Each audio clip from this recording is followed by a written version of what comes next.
बिहार में वांटेड नेता का मंत्री बनना जंगलराज की वापसी की आहट है।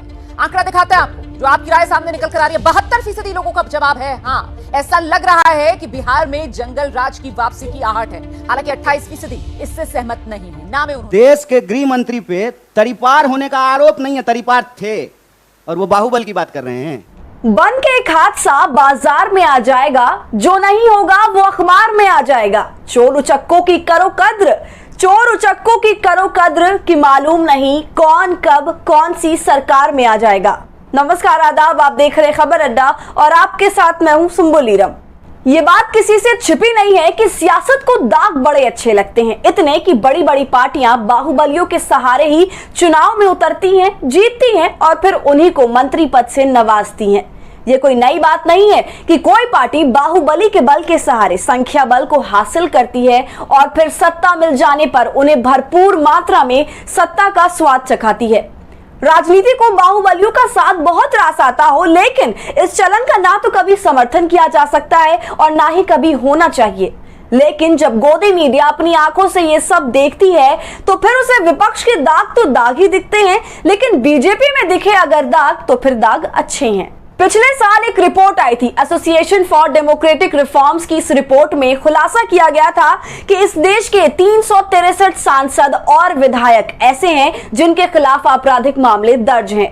इनमें से कई प्रदेशों में मंत्री हैं तो कई ऐसे हैं जो केंद्र सरकार में मंत्री हैं।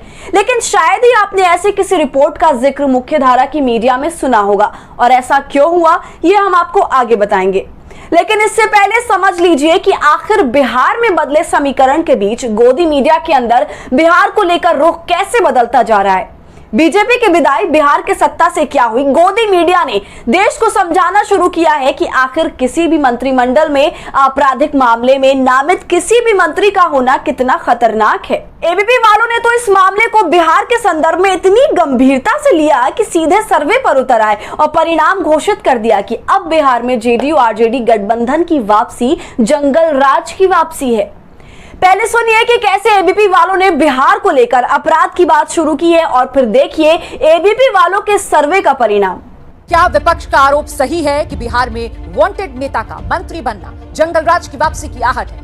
आंकड़ा दिखाता है आपको, जो आपकी राय सामने निकल कर आ रही है। 72% लोगों का जवाब है हाँ। ऐसा लग रहा है कि बिहार में जंगलराज की वापसी की आहट है। हालांकि 28% इससे सहमत नहीं है। एबीपी वालों को सुनने के बाद अब सुनिए कि आखिर क्यों, जब साल भर से ज्यादा समय से जब आपराधिक मामले पर रिपोर्ट आ चुकी है तो आखिर एबीपी वालों ने चुप्पी बिहार में सरकार से बीजेपी की विदाई होने के बाद ही क्यों तोड़ी है।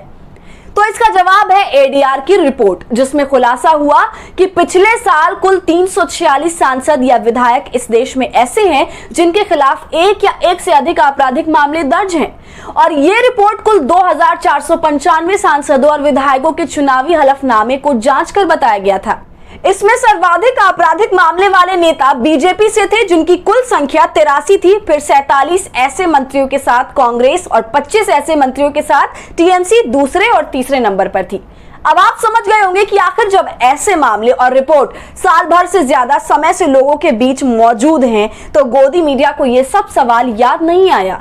लेकिन बीजेपी जेडीयू गठबंधन के टूटते ही सारे सर्वे करवाए जाने लगे। गोदी निष्पक्ष नहीं है, इसलिए वो नहीं कह सकती कि किसी भी पार्टी में दागी के लिए कोई जगह नहीं होनी चाहिए।